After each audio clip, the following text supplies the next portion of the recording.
26 సంవత్సరాల నమ్మకం, లక్షలాది సంతోషకరమైన వివాహాలు. తెలుగు మ్యాట్రిమోనీని డౌన్లోడ్ చేయండి. ఆంధ్రప్రదేశ్ లో ఆక్వా రంగాన్ని ఎల్నినో నిలువునా ముంచేస్తోంది. మండిపోతున్న ఎండలొక వైపు, వానలు లేని పరిస్థితులు ఇంకొక వైపు. కోస్తా తీరంలో రొయ్యల సాగు పూర్తిగా కుదేలైపోయింది. ఒకవైపేమో మేత, మందుల ధరలు చుక్కలు చూపిస్తుంటే, మరొక వైపు వేడికి చెరువుల్లో ఉప్పు శాతం పెరిగి రొయ్యల ఎదుగుదల పూర్తిగా ఆగిపోయింది. అసలు ప్రకాశం జిల్లాలో గ్రౌండ్ లెవెల్ పరిస్థితి ఎంత దారుణంగా ఉందో ఇప్పుడు చూద్దాం. నిన్నటిదాకా ట్రంప్ టారిఫ్లు, గల్ఫ్ యుద్ధం, రకరకాల వైరస్లు, పెరిగిన ఫీడ్ ధరలతో కుదేలైన ఆక్వా రైతులకు ఇప్పుడు ఎల్నినో రూపంలో మరో పెద్ద శాపం చుట్టుముట్టింది. మండుతున్న ఎండల కారణంగా ఉమ్మడి ప్రకాశం జిల్లాలోని టంగుటూరు, సింగరాయకొండ, చినగంజాం, చీరాల వంటి సముద్ర తీర ప్రాంతాల్లో దాదాపు 25,000 ఎకరాల రొయ్యల చెరువులు తీవ్ర ముప్పులో పడ్డాయి. అధిక ఉష్ణోగ్రతలతో చెరువుల్లో ఉప్పు నీటి శాతం ఏకంగా 50% పెరిగిపోవడంతో రొయ్యల ఎదుగుదల పూర్తిగా నిలిచిపోయింది. దీంతో రైతులు తప్పనిసరి పరిస్థితుల్లో తక్కువ ధరలకే రొయ్యలను అమ్ముకుంటూ నిలువునా నష్టపోతున్నారు. అసలు ఈ ఎల్నినో ప్రభావం వల్ల రొయ్యలు ఎందుకు చనిపోతున్నాయి? ఎల్నినో కారణంగా వర్షాలు పడక ఎండలు మండిపోయి నీటి ఉష్ణోగ్రతలు అకస్మాత్తుగా పెరిగిపోయాయి. నీరు వేడెక్కడం వల్ల అందులో ఆక్సిజన్ నిల్వలు దారుణంగా పడిపోయి రొయ్యలు ఊపిరాడక చనిపోతున్నాయి.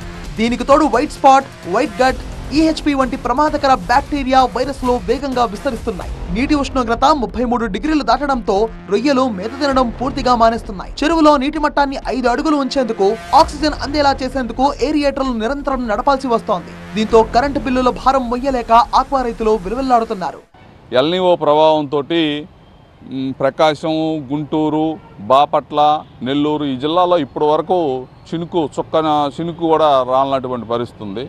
దీంతో సెల్నీటి కూడా విపరీతంగా బాగా పెరిగిపోయినటువంటి పరిస్థితులు ఉన్నాయి. 30 సెల్నీటి నుంచి ఇప్పుడు 50 సెల్నీటి దాకా ఉప్పు శాతం పెరిగింది. దీంతో ఎదుగుదల సక్రమంగా లేక రైతులు తీవ్రంగా ఇబ్బందులు పడుతూ ఉన్నారు.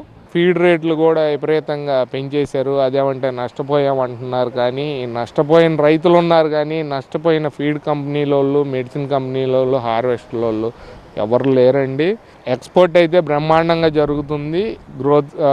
రొయ్యకి అయితే గ్రోతులు లేవు హీట్ వేవ్స్ వల్ల. బయట అయితే ప్రొడక్షన్, అవుట్ ఆఫ్ కంట్రీస్లో ప్రొడక్షన్ బాగా ఉంది, రేట్లు ఇవ్వట్లేదు. ఇలాంటి సంక్షోభ పరిస్థితుల్లో రొయ్యల రైతులకు అండగా నిలవాల్సిన మత్స్యశాఖ అధికారులు నిమ్మకు నీరెత్తినట్టు వ్యవహరిస్తున్నారనే ఆరోపణలు వస్తున్నాయి. సీఎం ఆధ్వర్యంలో ఫీడ్ కంపెనీలతో సమావేశం నిర్వహించినా మేత ధరలు తగ్గకపోవడం శోచనీయం. ఒకవైపు పెట్టుబడి ఖర్చులు కొండెక్కి కూర్చుంటే, మరోవైపు టైగర్ రొయ్యలు కొనుగోలు ధరలను కేజీకి ఏకంగా 40 రూపాయలు తగ్గించేసి వ్యాపారులు ఆక్వా రైతులు పొట్టగొడుతున్నారు. మూలిగే నెక్క మీద తాటికి పడ్డట్టు ఈరోజు ఎల్నినో ప్రభావం చాలా తీవ్రంగా ఉంది. ఇవాళ 42 డిగ్రీలు 43 డిగ్రీలు టెంపరేచర్ ఉంది. ఈ టెంపరేచర్లో మళ్ళీ దీనికి వైట్ పీకలు రావటం, పక్క డెడ్లు రావటం, మళ్ళీ అక్కడక్కడ స్టార్ట్ అయినాయి 30 రోజుల కాడి నుంచి. ఈ రోజున అటు మేతలు, ఇటు వర్కర్లు లేరు, ఇటు కెమికల్ రేట్లు పెరిగినాయి.